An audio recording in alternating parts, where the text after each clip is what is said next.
When you hear, but what about socialization? What do you say? I mean, what do you think? Because what you believe deep down is going to bubble out in that moment. And it will, because usually this isn't just a question. Often it's really more of an accusation. So I'm going to share with you today what I say in regards to this question, because quite honestly, I refuse to socialize my children. When just getting started homeschooling, the number one question, most asked question is hands down, but what about socialization? And so you may have found yourself going and looking this up only to find that it's brushed off with a huff and a sigh, like this is a non-issue. The problem here is that you don't know why this is a non-issue. So let's take a moment here and unpack what socialization is and how you can go about deciding and explaining that and what it looks like for your family. Let's start with how I respond. When I'm asked about socialization, I typically ask in response, what does socialization mean to you? Now, I'm asking this because unfortunately, we're all operating under a different definition here for what socialization even is. And all too often, people will find themselves repeating questions, repeating phrases, just because they heard somebody else say that, or they're trying to create an argument that they're pretty sure is going to work. By asking them what socialization means to them, you're forcing them to face this question head on. You're forcing them to think about what they believe and why they believe it, and if they even have any information from which they're approaching the subject. Not only that, it's a super gracious way to respond because you're not getting defensive and you're not approaching this from a judgmental stance. There's no right or wrong here. You're asking them for their honest opinion on what it means to them. Do not let yourself get caught up with, oh yeah, well, how's your kid getting socialized by peers in the classroom with unhealthy backgrounds? This kind of response is essentially fighting words, but the winner is not going to be the one who can put another person in their place, because here's the truth. It's not a fight. You don't need to defend yourself. You have every right as a homeschooler to create opportunities for your child for healthy relationships and socialization with others any way that you see fit without shame and guilt. I mentioned that the miscommunication here often comes down to having different definitions of what socialization even means. So let's take a moment and look at what Oxford Dictionary says socialization is. Oxford Dictionary has two main definitions: the activity of mixing socially with others and the process of learning to behave in a way that is acceptable to society. Both of these definitions are very important to address. Let's start with the first one, the activity of mixing socially with others. Now, this is really important. I mean, we were designed as humans to be in community. We were created to come together using our individual strengths to lift ourselves up collectively as a whole. The thing is, there is no predetermination of what this has to look like. You can go about deciding what that means for you. The second definition is where I get a little fired up. Just a little fired up, because behaving in a way that is acceptable to society, that really leans into expectations from others. Do we want to be treating others with love and respect and treat them in a way that we would want to be treated in return? For sure. Does this mean that we need to abide by what the current culture or society deems as right or normal? No, I refuse to socialize my children, because if you've known me for any length of time, I'm all about creating critical thinking in children and allowing them to understand themselves and communicate that thinking with the world.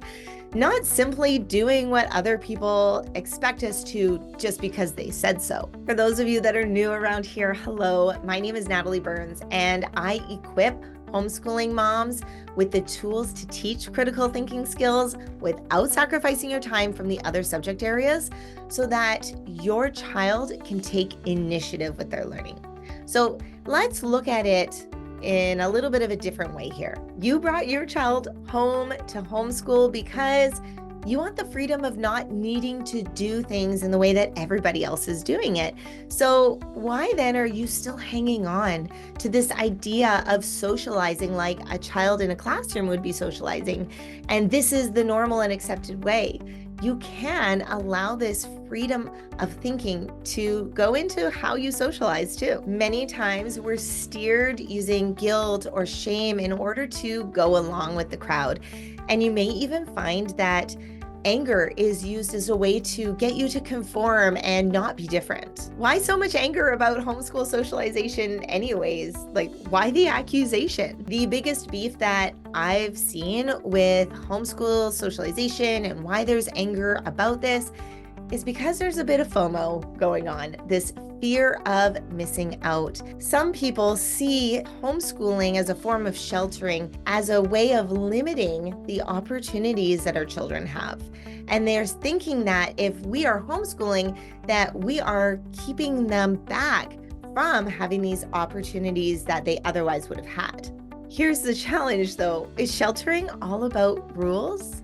I mean, many of us have experienced unhealthy sheltering, like these are the rules, this is right, this is wrong, this is a black, this is a white issue, and you must obey and you must comply. And this is a lot different than a healthy version of sheltering and giving our children opportunities to experience healthy relationships with healthy friendships and limiting the ones that are unhealthy and not supporting our children's development. We want our children to see that this issue and most issues are not this black and white way of thinking. It's not about you must conform to the way that everybody else is doing things. We want our children to become the best versions of themselves that they can be. And in order to do this, they must know who they are. They must get to know themselves from the inside, and they must learn how to recognize and acknowledge their strengths and weaknesses without judgment, without shame, and they must learn to love themselves with that unconditional love that they were created with. It is only when your child is able to have a healthy relationship with themselves that they will be able to show up and have healthy relationships with others. So the best thing that you can do today to ensure that your child has a healthy relationship with others and is socializing well is to help them understand who they are and how that impacts the way they interact with others. Help your child see themselves with the unconditional love that they were created with. Help your child learn to accept themselves and recognize their own strengths and weaknesses without judgment or shame. Model for them what it looks like to take care of themselves in a healthy way, and then how to extend that out from the inside out in how they interact with their siblings and communities. This aspect of interacting well with others, socialization, is actually not something that we can be expecting of our 5-year-olds. I mean, here we are sending 5-year-olds off to kindergarten with the main reason parents being told is that, well, your child needs to start learning how to socialize. This is the main reason that we're given, but it doesn't actually make sense according to their brain development and emotional maturity. That's why I break this down inside of the Teaching Inspired membership about how we can get our child up to these more mature levels of thinking. But really, it starts with recognizing and responding appropriately to others. It then moves up to understanding our own values and then recognizing and acknowledging that others may have a different value system.